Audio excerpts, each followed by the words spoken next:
Ojalá gane Cepeda, el compañero Cepeda. Ojalá que las hojas de coca no toquen más la tierra colombiana.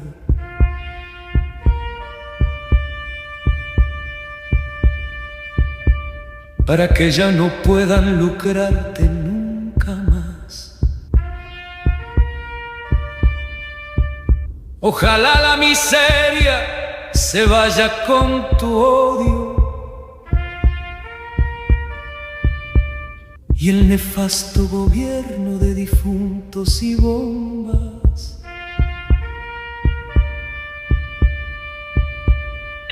Puerca, porque ahí sí nos vamos a apretar otros 4 años nosotros.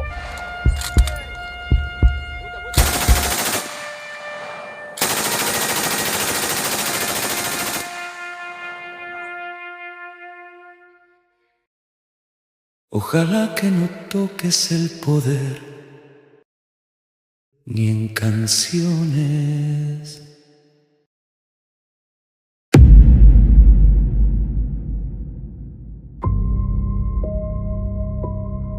Cuando la guerrilla descubrió que la cocaína era más rentable que los impuestos revolucionarios, no dudaron ni un segundo en meterse al negocio. El fortín castrista ha carecido de capacidad para financiar la dominancia hegemónica a la que aspira la doctrina comunista en el resto de Latinoamérica. Y en Colombia, el brazo armado formado para derrocar la democracia necesitaba fusiles, morteros y dinero, en cantidades que el secuestro, la extorsión y el robo ya no alcanzaban.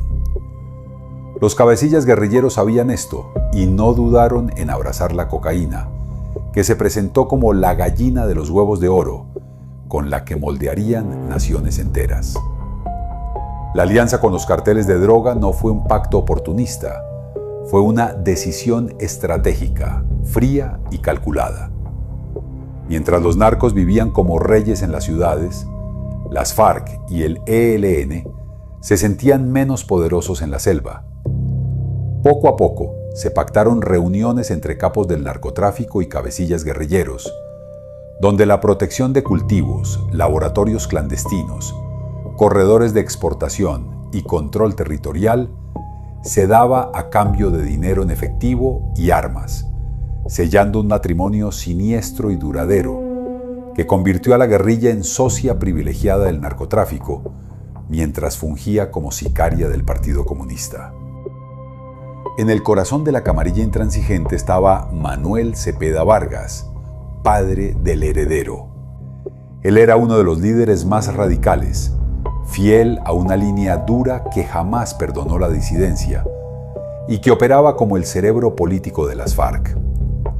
Esa misma maquinaria fue usada para eliminar figuras como José Cardona Hoyos, miembro del Comité Ejecutivo, quien cometió el error capital de oponerse radicalmente al nexo entre armas y política. Cardona denunció que hacer política con fusiles traería una espiral de muerte que terminaría devorando a los propios comunistas. Advirtió que en un país con el recuerdo fresco de la violencia, asesinar rivales políticos solo reiniciaría otra ronda de exterminios, por lo que formó su propio movimiento y publicó el libro Ruptura, una camarilla corroe al Partido Comunista. Esa postura ganaría su expulsión del partido como traidor, un título que equivale a sentencia de muerte, que sería ejecutada tan solo 2 días después de que el libro saliera a la venta. Sin embargo, la predicción de Cardona también se cumplió sobre el propio Manuel Cepeda, asesinado a tiros el 9 de agosto de 1994 por sicarios comandados por Carlos Castaño, en medio de una vendetta entre grupos criminales que polarizaron y ahondaron aún más la violencia en el país, bajo la premisa de que las armas eran la manera más efectiva para imponer su sanguinaria ideología.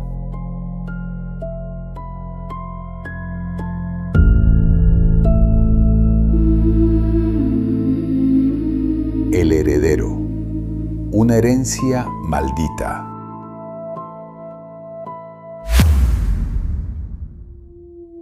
Quizás Las FARC no han sido un grupo independiente. Son la expresión armada de un disfraz político que ha sido heredado no solo en apellido, sino en la misión criminal de continuar ese hostigamiento terrorista bajo la ideología de todas las formas de lucha, donde se mezclan la política armada, judicial, educativa y mediática para aniquilar al rival. Iván Cepeda, el heredero, reconfiguró el plan de asedio. Entendió, mejor que nadie, que la justicia podía ser una trinchera mucho más eficaz y letal que cualquier fusil, y descubrió su fórmula en el lugar más personal posible: el primer juicio internacional contra el Estado por el fuego cruzado entre grupos al margen de la ley en el que cayó su padre. El caso se convirtió en el origen de todo. Aprendió que las cortes podían ser centro de operaciones, las víctimas banderas y la memoria histórica un instrumento letal para deslegitimar al ejército y lavar la imagen de las FARC. San Vicente del Caguán, la zona de distensión del 99 y los acuerdos de La Habana en Cuba fueron estaciones clave de ese camino. Mientras Juan Manuel Santos compraba un Nobel, la cúpula de las FARC recibía impunidad y curules.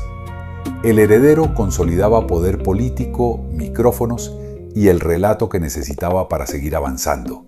Y aunque Colombia rechazó la impunidad en el plebiscito, los acuerdos se impusieron por la vía judicial y política.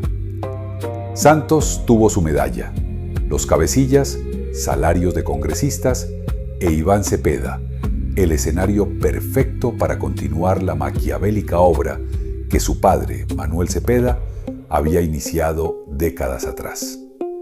Quizás.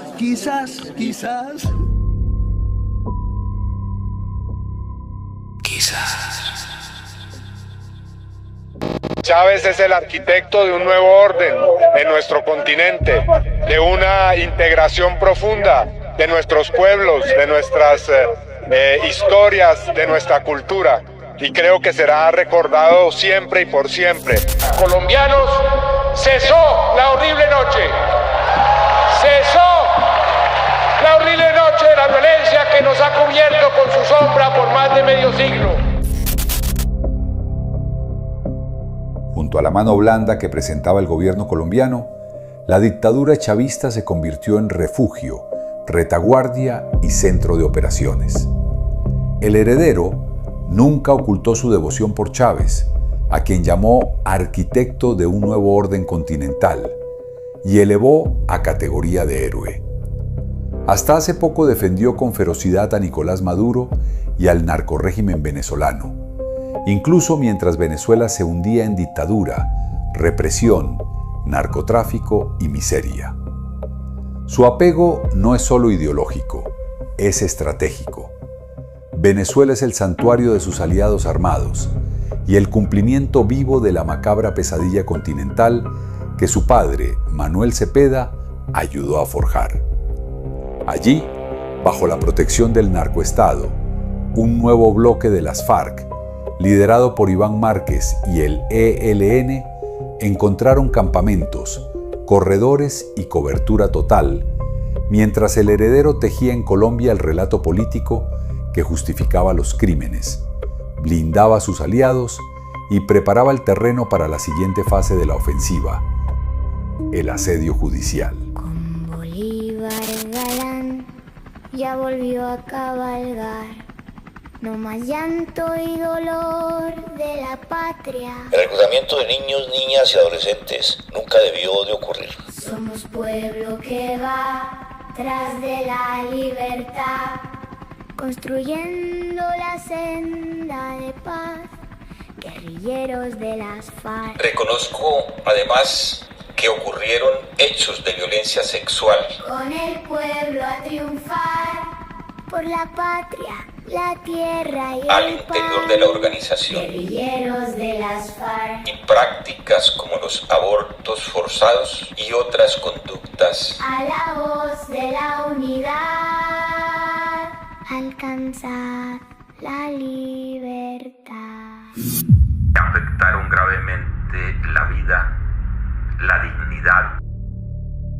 Con más de 20 organizaciones, la Fundación Manuel Cepeda, la Fundación Gira Castro, el Movice y especialmente el colectivo de abogados José Alvear Restrepo, Cajar, su arma jurídica más poderosa, el heredero creó una secta de togas y discursos.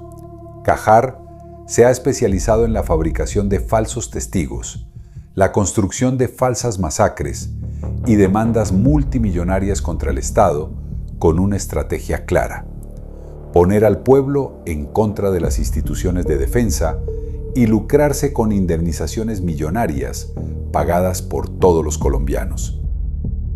Más de 300.000 millones de pesos y posiblemente hasta 800.000 han salido de las arcas de los colombianos para financiar esta operación judicial, un desfalco que lleva la perversidad y ruindad de su padre. Un ejemplo emblemático de esta manipulación es la masacre de Mapiripán, ocurrida en 1997 en el Meta, donde fueron asesinadas 49 personas. Durante años, esta masacre fue atribuida a los paramilitares de las AUC en presunta colaboración con miembros del ejército, entre ellos el general Rito Alejo del Río.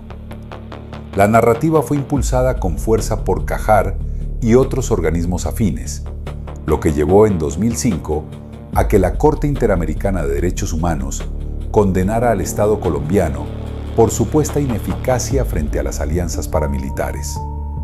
Sin embargo, la mentira comenzó a derrumbarse años después. En una diligencia ante la Jurisdicción Especial para la Paz, JEP, el guerrillero Eli Mendoza, alias Martín Sombra, uno de los carceleros más temidos de las FARC, confesó públicamente ser el autor material de la masacre. Están acusando, ¿no? Él fue el de la masacre en Mapiripán y Lito del Río no fue. Fue una tropa mía que se llamó Marco Aurelio Buendías. Entonces nosotros acostumbrábamos a hacer las embarradas y achacárselos a los otros. Ustedes a mí me tienen aquí dentro de la espada y la pared y yo estoy dispuesto a esclarecer todo. Pero ellos que ayudaron fueron compinches. Compinches quiere decir amigo de fechorías. Ellos pertenecían, ahí está Mauricio Jaramillo, ahí está Londoño, ahí está Pastor Alape. Ahí está una cantidad de crímenes, de fusilamientos. Solíamos cometer atrocidades y echarles la culpa a otros, afirmó sin rodeos. Esta revelación demuestra cómo las FARC cometían crímenes atroces y luego los atribuían sistemáticamente al Estado y a los paramilitares para generar rechazo popular y así tener con qué justificar las engañosas y multimillonarias demandas interpuestas por su brazo judicial. No es un secreto para nadie el ingreso de los menores de edad, chinos de 13, 14 años. Cada vez que visito una región del país, busco que ciudadanos me digan por qué votaron no. Y solo necesitamos que la fuerza pública permanezca quieta, que asuma una actitud muy prudente. La verdad es que el acuerdo exige que las FARC reparen a las víctimas. Y las mismas FARC anunciaron que lo harán con sus bienes que van a declarar. La FARC no tiene dinero. Se dice que tenemos cuentas bancarias, que tenemos mucho dinero en paraísos fiscales. Pero es que nosotros no tenemos. Producto de una campaña mediática se piensa que la FARC tiene mucho dinero. Polo Democrático, Alianza Verde, ASI, MAIS apoyaron decididamente un nuevo acuerdo ya y me pidieron que no deje que este proceso se detenga. Nosotros creemos que la mejor manera de refrendar los acuerdos es la Asamblea Nacional Constituyente. Explíqueme, por favor, a qué se refiere con el entrenamiento de los caníbales. Ese lo vamos a fusilar porque se muere. Usted tiene que quitarle un pedazo de nalga y comérselo. Por si en el transcurso del viaje no encuentra sino para ir un gordo, una gorda, se mete el cuchillo y se come su pedazo de carne, sí. Hemos aprobado la justicia restaurativa, la justicia reparadora, y hemos dejado atrás modelos de justicia como la punitiva, que son del medioevo. Ahora lo moderno es esto. El acuerdo de paz de 2016 ha sido una lección importante que se estudia en muchas partes como proceso de paz. El heredero, junto a su compañera sentimental Pilar Rueda, actual asesora en la Unidad de Investigación y Acusación de la Jurisdicción Especial para la Paz, JEP, en temas de violencia sexual y enfoque de género, y al magistrado César Reyes de la Corte Suprema de Justicia, ha orquestado algunos de los procesos judiciales más escandalosos contra sus adversarios políticos. Mientras Pilar Rueda protege en la JEP la narrativa favorable a las FARC en casos como el de Jesús Santrich, el heredero impulsa desde el Congreso y los medios la persecución implacable contra los enemigos de las FARC con una estrategia aprendida junto a Piedad Córdoba, basada en recolección y fabricación de testimonios en Colombia y Estados Unidos contra sus enemigos políticos a cambio de prebendas, que difunde en el suelo fértil arado por FECODE durante décadas.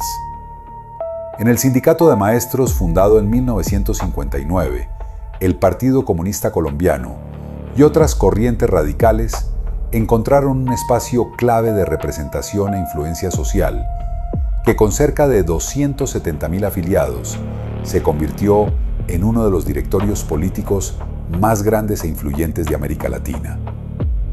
Desde la década de 1970, militantes de ese grupo y de la Juventud Comunista, JUCO, comenzaron a ganar protagonismo en las bases y directivas del magisterio, que aunado a una fuerte presencia histórica en cuadros directivos dentro de la CUT, han facilitado que FECODE y el Partido Comunista coincidan de manera sistemática en la planeación de paros nacionales, movilizaciones y pliegos de peticiones, mientras los docentes afiliados utilizan las aulas públicas para el adoctrinamiento ideológico afín a las tesis del comunismo y de la izquierda radical. Esta relación histórica, ideológica y de cohabitación política dentro del movimiento ha hecho que generaciones de educadores públicos insistan y adoctrinen a sus estudiantes para que en 2026 voten por Cepeda, tal como lo hicieron con Petro en 2022, e incluso financiando su campaña con dinero por fuera de las cuentas oficiales. Esto es para llegar con miras al 2022 y seguir mucho más allá, para derrotar al centro democrático, para derrotar la ultraderecha y llegar al poder en el 2022. Eso es de largo aliento. Entonces tenemos que cambiar la táctica.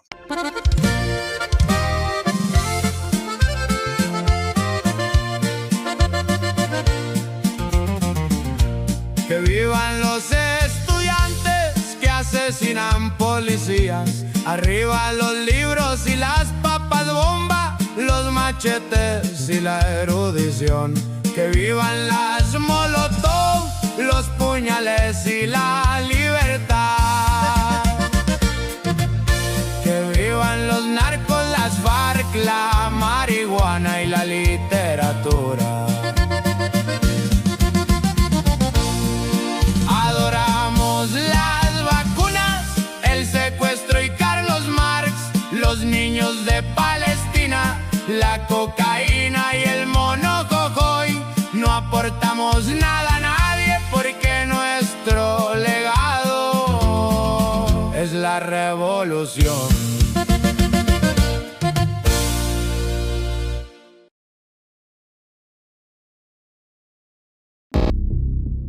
Las consecuencias del discurso comunista que FECODE prolifera se observaron durante el mal llamado estallido social de 2021 y la conformación de la Primera Línea, un grupo de milicianos urbanos cuya violencia, bloqueos, ataques a estaciones de policía, incendio de comercios y la destrucción del transporte fueron legitimados por el heredero ante la opinión pública. Durante las manifestaciones, Cepeda acusaba al Estado de represión mientras omitía deliberadamente los crímenes cometidos por las células que desmandaban el terrorismo en las ciudades. Es un hecho comprobado que esta operación fue cuidadosamente organizada y financiada por el ELN, las FARC y capos del narcotráfico, quienes aprovecharon la pandemia para simular un descontento popular y desestabilizar al gobierno del presidente Iván Duque, y en donde la Primera Línea fue el brazo visible de esa ofensiva guerrillera, tomando ciudades enteras, asesinando civiles inocentes y policías, y generando un caos generalizado que prácticamente ató de manos al Ejecutivo. Con la llegada de Gustavo Petro al poder, su estructura hoy se ha visto reforzada. El brazo político opera bajo el paraguas del pacto histórico que conforman el diluido partido de las FARC o Comunes, el Partido Comunista Colombiano, el Polo Democrático, la Alianza Verde, Colombia Humana y la Unión Patriótica, que siguen fieles a la misma doctrina nefasta. El brazo armado lo constituyen los grupos que se hacen llamar disidencias de las FARC, pero que nunca dejaron de ser una narcoguerrilla terrorista, junto al ELN y bandas criminales que el gobierno actual ha dejado deliberadamente en libertad. Cuentan además con organizaciones campesinas e indígenas, como la Minga y el CRIC, alimentadas con contratos multimillonarios para sus caciques, que sirven como estructuras paramilitares que engrosan manifestaciones, bloquean ciudades enteras, intimidan a la ciudadanía e imponen agendas por la fuerza.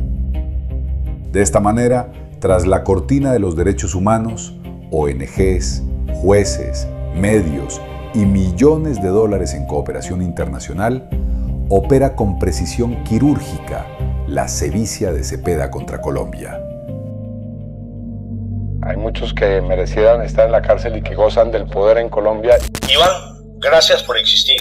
Buscar la paz, trabajar por la paz, hacer diálogos de paz, no es un crimen en Colombia. Es de los imprescindibles. Su tenacidad y su ejemplo en la búsqueda de la paz de Colombia ha sido un acicate y un estímulo para quienes estamos en esta brega por la paz.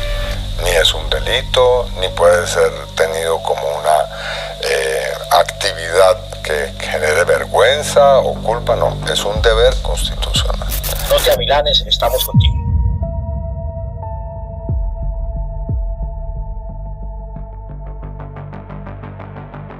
El heredero ha elegido consciente y de forma constante el camino que Cardona Hoyos rechazó y que su padre, Manuel Cepeda Vargas, abrazó hasta las últimas consecuencias, al servicio de un único objetivo final: la toma total del poder, degradando la justicia al nivel de un vulgar matón a sueldo, para obtener venganza personal y explotar electoralmente el dolor ajeno, continuando con toga y micrófono el asedio que su progenitor comenzó con retórica incendiaria y fusiles. Detrás de esta maquinaria hay un hombre marcado por la obsesión y el resentimiento: Iván Cepeda. Es la encarnación viva del comunismo ortodoxo, de una huella imborrable como un trauma que ha arrastrado de por vida bajo esa doctrina férrea que absorbió en Bulgaria, Cuba y las juventudes comunistas. Obsesivo con la figura de su padre, Manuel Cepeda Vargas, de quien heredó su compulsión por lograr el sometimiento del Estado a través de las armas, hoy sigue usando su final violento como excusa para intentar someter a toda una nación bajo las botas manchadas con sangre y lodo de sus idolatradas narcoguerrillas.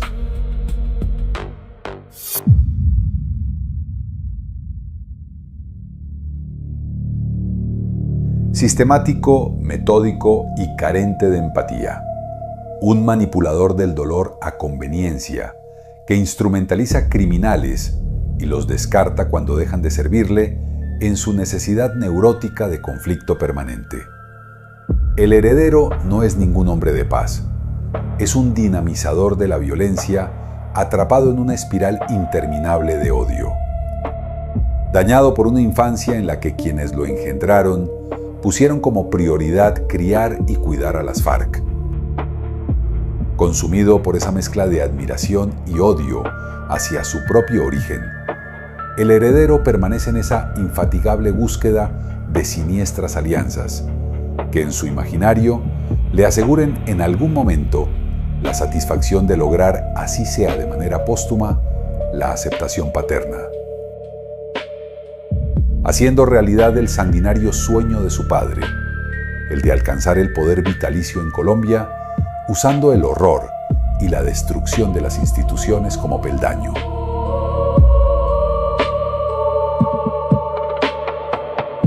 Por más de 15 años, Colombia lo ha enriquecido con salario de congresista a cambio de nada.